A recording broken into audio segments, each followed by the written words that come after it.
Most people don't hate feedback because it's wrong. They hate it because it feels personal, because the moment feedback is given, the mind hears something else. You're not good enough. You messed up. You're being judged. But what if feedback was never meant to tear you down? What if it was meant to sharpen you?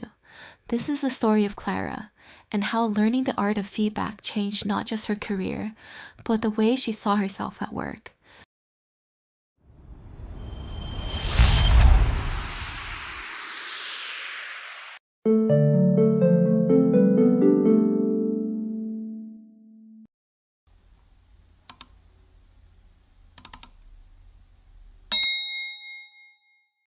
Clara cared deeply about her job. She prepared thoroughly. She paid attention to details. She hated careless mistakes. Her colleagues knew her as someone dependable. Her manager, Mr. Harris, often praised her dedication. So when Clara delivered work, she expected it to speak for itself. Feedback to her felt unnecessary. If something was wrong, she believed she would notice it herself. What she didn't realize was that effort and effectiveness are not always the same thing. The first time it happened, it caught her off guard. After a presentation, Mr. Harris asked her to stay back. "Your analysis was strong," he said, "but the structure made it hard to follow." Clara nodded, but inside something tightened. Hard to follow. She had worked late on those slides, rechecked every figure, rehearsed every line. As she walked back to her desk, her mind replayed the conversation, not the praise, only the criticism. Feedback didn't land as guidance, it landed as rejection. From that day, Clara became cautious.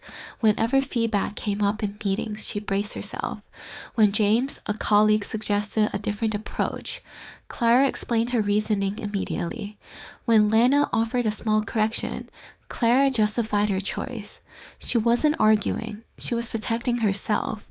But what she didn't see was that defensiveness creates distance. People stopped offering suggestions freely. They chose silence instead, and Clara mistook that silence for validation.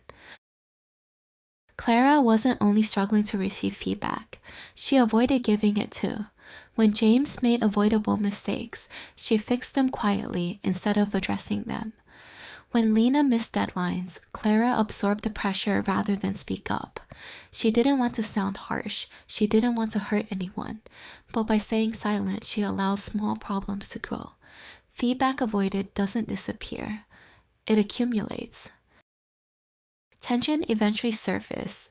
During a project review, delays were discussed openly. Mr. Harris asked Clara directly, "Was this issue raised earlier?" Clara hesitated. She had noticed it. She had fixed parts of it, but she hadn't spoken up. In that moment, she realized something uncomfortable. Avoiding feedback hadn't protected anyone.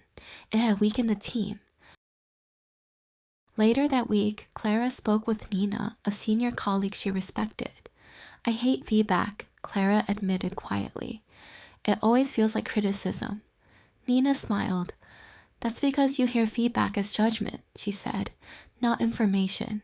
She continued, "Good feedback isn't about who you are. It's about what can work better." That distinction stayed with Clara. What if feedback wasn't an attack, but a tool? Clara tried something new. The next time feedback came, she didn't explain. She didn't justify. She listened. She asked questions instead. What specifically didn't work? How could it be clearer next time? Something unexpected happened.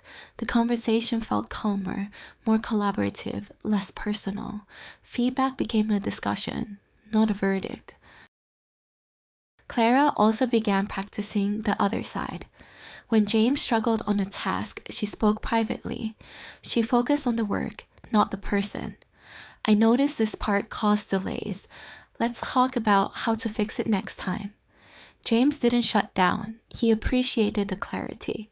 Clara realized then, feedback isn't harsh when it's respectful. It's harmful only when it's careless. Over time, something changed. Clara's work improved, not because she worked harder, but because she worked smarter. Her team became more open. Mistakes were corrected earlier. Tension reduced.